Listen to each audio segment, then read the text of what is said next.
Number 10. This is the only museum in the world with a bar in it. You know that's why I hang out here. I love museums. Well, anyway, I know why you're all here today. You're here to watch me play some cards, right?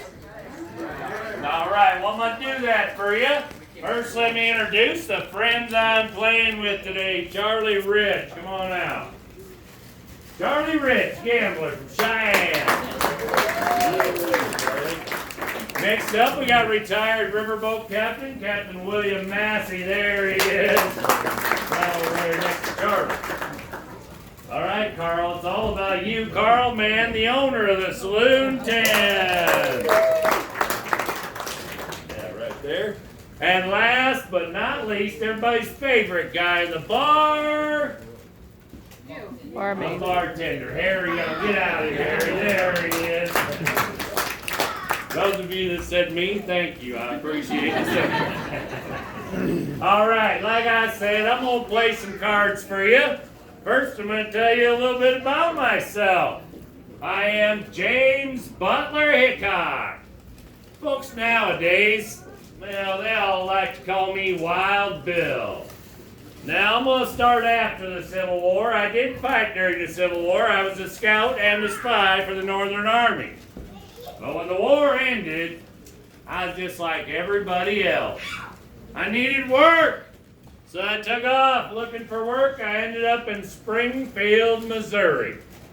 Now, Springfield, more of just a stopping point for me, but I did find the card game right away. And if you don't know anything else about me, surely you know that I can't pass me up a good game of poker. Now, in this game, I played with a fella by the name of Davis Tutt. Davis, he was a Southern boy, and of course I fought for the North during the war, so how we got along well enough to sit across the table from each other, I have no idea. Man, that guy really did not like me at all. But we did. We played cards for a few days, and well, I ended up owing him about $35.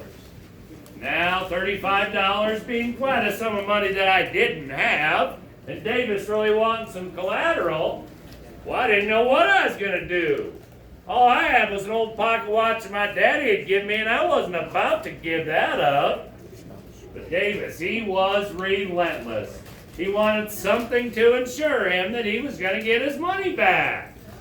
So, reluctantly, I did end up giving him that pocket watch, but I told him, I said, now, Davis, don't be going around telling everybody how you took that from me in a card game, because that ain't how it happened. That watch means a whole lot more to me than $35, and I'm getting it back. Well, the very next day, here's Davis Tutt in the streets of Springfield, swinging that watch around, taunting me with it. Well, I yelled at him across the town square, told him to knock it off, but he didn't want to listen. He yells back at me, I yell back at him. Then what's he do? He pulls out a gun and he takes a shot at me. Landed right at my feet. Well, if you know anything about the West, you don't take a shot at somebody unless you expect one coming right back at you. And I don't miss. I lined up at Davis 75 yards across that town square with my 36 caliber black powder pistol. Bam! One shot right through the heart. Well, the authorities there in Springfield were none too happy with me shooting a fella down their streets. They arrested me. They told me that I was liable for the death of Davis Tutt. Well, I said, what about self-defense? He shot first. Yeah, all the witnesses on his side said he was just funning around, wasn't really shooting at me. You know, I'm quite sure he doesn't think it's too fun anymore. Well, the judge saw it my way. Self-defense. I was acquitted there in Springfield, but I did figure it's about high time I got out of town. Now, as I'm leaving town, I run into a fellow who just happened to be at that gunfight, and he saw the whole thing. He was a writer by the name of Henry Nickel. Now, Mr. Nickel, he wrote for Harper's Monthly, he wrote a lot of dime novels out on the East Coast, said he wanted to do an interview with me. Said the people out there, they needed a hero of the new frontier, and well, I guess he's gonna make me it. Now, in this interview, I told him some stories about myself, and yeah, maybe I exaggerated just a tad, but not nearly as much as he did.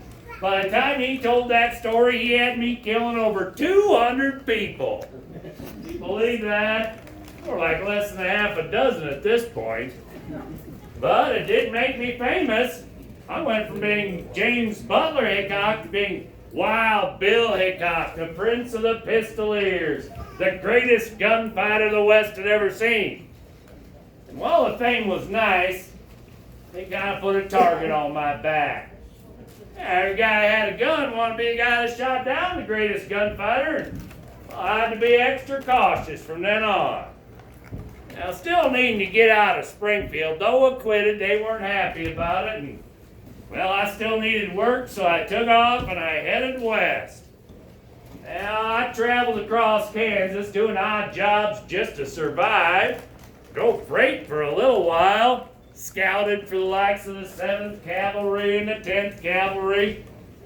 And as I'm out there scouting for them boys, well, I noticed a lot of small towns were sprouting up out there. Yeah, it seemed like everybody just kind of headed west on this big land grab, you know? Well, it also seemed to me not a lot of them towns had any law in them to speak of. That gave me an idea, maybe I should be a lawman. So that's what I did. Now I cleaned up a lot of towns across Kansas, places like Fort Riley, Wichita, Hays City, a couple more, till I ended up in Abilene, Kansas. Now, see, Abilene, it was a rough cattle town. One of the roughest there was. Them cattle drives, they come through there, bring all sorts of outlaws and ruffians with them. They'd shoot up the town, scare the daylights out of everybody. People of Abilene, well, they were sure happy when they heard the great Wild Bill Hickock took the job as their marshal and was going to clean that place up. I got there, I laid down some new ground rules. Do not bring your guns to town. Certainly don't be shooting them off in city limits. There was this guy, there's always this guy, right? Yeah, a fella by the name of Phil Coe. Phil, he was a Texas cattleman. He bought a bar there in Abilene, and I guess he had a little problem with my authority. See, as a marshal, I laid down the rules and I enforced them. And Phil, he didn't want to follow the rules. He just wanted to argue with me about them all the time. Every day it seemed there was something new with that guy. Well, till early one evening, I'm sitting in the saloon minding my own business, winding down from a long day's work, and I hear this ruckus in the street. People are screaming and hollering, guns are going off everywhere. I run outside to investigate, and who is it? Godzilla! No, it's not Godzilla. You shut up and get out of here, kid. Beat it. Godzilla. Come on now. It was Phil Coe, and all his friends. They were shooting up the town, scaring everybody. Well, much like Davis, I yelled at him to knock it off too, but he didn't want to listen either. Pretty soon we got this big shouting match going on in the street, and well, Phil reaches for his pistol. Big mistake. I'm quicker. I saw him reach for his, reach for mine, drew first, bam, I shot him dead right there. But, like I said, he had all those friends with him. They all had guns too. I'm by myself, I'm on the defensive. I looked up at them all and I yelled, "Who wants a rest of these?" Nobody said a word. I heard somebody yell my name from back in the alley. I turned, quick shot again. Oh, I shot my deputy, Mike Williams. You guys are laughing about that. Come on now. Jeez, sick sense of humor in this room. Good. It was a bad day. I didn't much want to be a lawman anymore after that. So I gave it up, and I moved on. Oh, I bounced across Kansas again, doing the things I'd like to do to try and make myself feel a little better. I mean, sure, I had a drink or several, but I did find good card games about any town I went to. Great ones, just like this one right over here. Oh, well, let me try that again. Just like this game right over here. Oh, hold on a second. Play cards. There they go. Boy, they don't take a hit worth a darn back there, do they? I thought I was going to have to draw them a picture. No. You know, at this point in my life, after I'd shot my deputy, my friends were worried about me. They said I was spinning out of control, wasting my life away, and, well, they all wanted to give me a leg up of sorts. And when I ran into Buffalo Bill Cody, now I know y'all know who that is, and Buffalo Bill and our other friend Texas Jack, they come to me and say, Bill, we're taking a Wild West show out to the East Coast, and we would be honored if you would join us. Well, not doing much else at the time and really needing some money, I said, why not? Let's take that Wild West show out there and show them Easterners just how wild it really is out here. Truth be told, I didn't care for that. No, some people are showmen and some aren't. Buffalo Bill? Heck yeah, there's a showman for you. Me?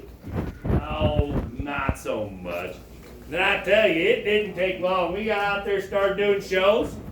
The critics, they tore us apart.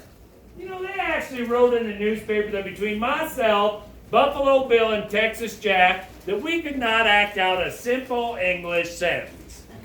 I know, I should have shot him for that, right? No, I didn't need any more trouble out there. See, my friend Buffalo Bill, he didn't think it was right that I was drinking and carrying on during the shows, and, well, he took my liquor away.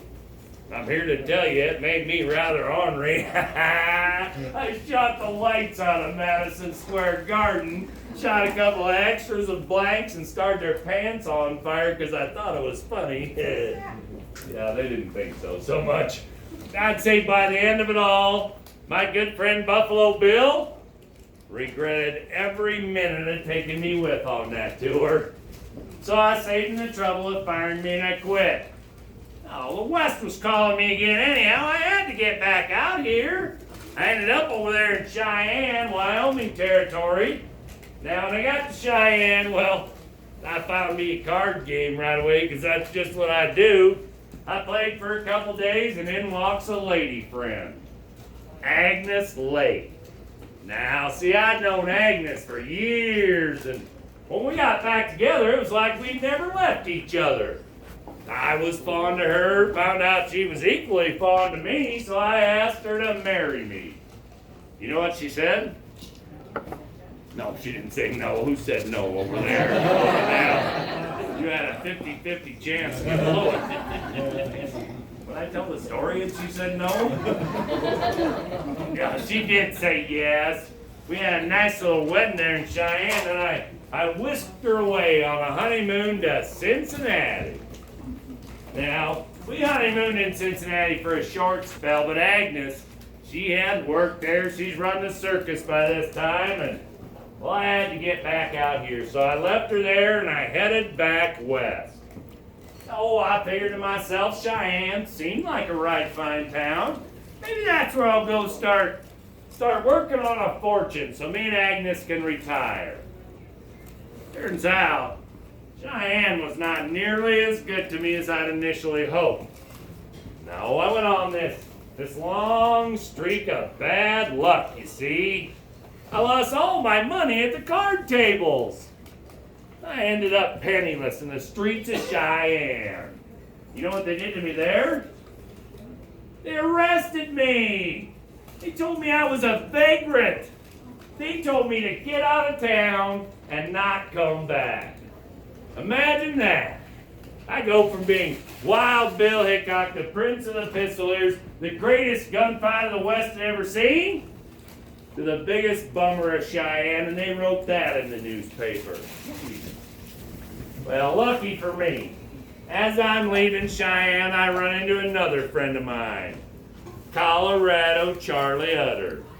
Now, Colorado Charlie Utter and myself, well, we've been best friends ever since I was a marshal in Hays City. And it just so happens he was bringing a wagon train from his home there in Colorado, going right through Cheyenne. About the time I was getting kicked out, he pulls up, he says, "Bill, get on this wagon train with us. Huge gold strike in the Black Hills of Dakota Territory. And I tell you what, you come with us, I got a gold claim up there. You can work the claim, I'll drive freight back and forth, and we'll split the money 50-50. Being as how it was for me there in Cheyenne, that was not a hard decision to make. I hopped that wagon train with him, all sorts of fine folks on there, over 200 of them. 70 plus wagons, all filled with goods for this town right here. Now we headed north out of Cheyenne. We spent about a week out on the prairie, and we pulled up at a place called Fort Laramie. Now, we got to the fort, they were excited to see us because, well, some ladies had stopped by there and they were causing all sorts of trouble there. Now, the guys weren't getting their work done, they weren't getting any sleep at night. They were staying up all night drinking and fraternizing with these women. They wanted us to get them out of there post-haste. Now, I'm sure you know at least a couple of them. Dirty M was there, Madam Mustache. You know Madam Mustache, right? Yeah, that smile says everything right there. More of a sheepish grin there. Oh, yeah. Little Tidbit was there, and, well, Calamity Jane.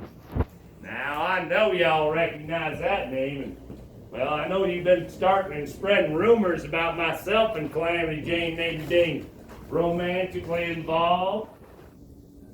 True. Come on now, didn't I just tell y'all I was married?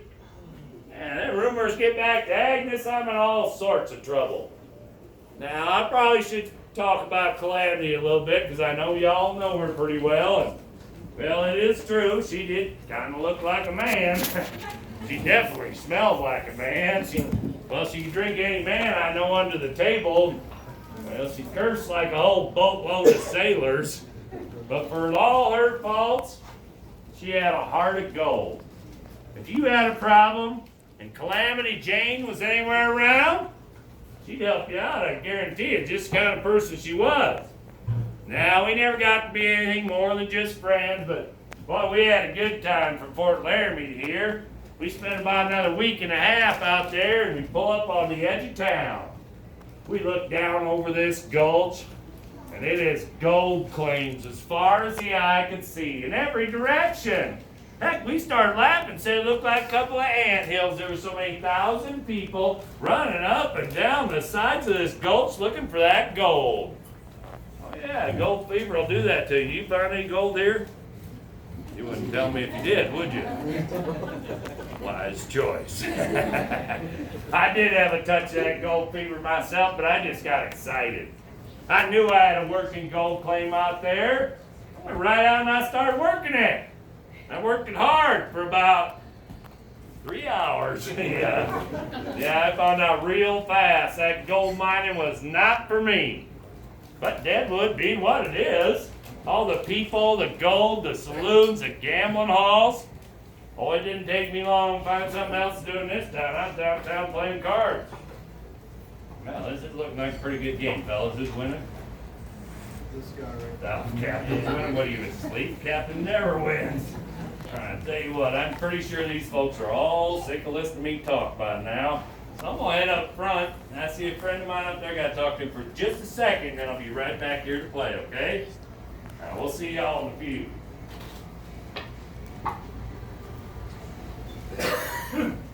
Try not to lose all that money before I get back.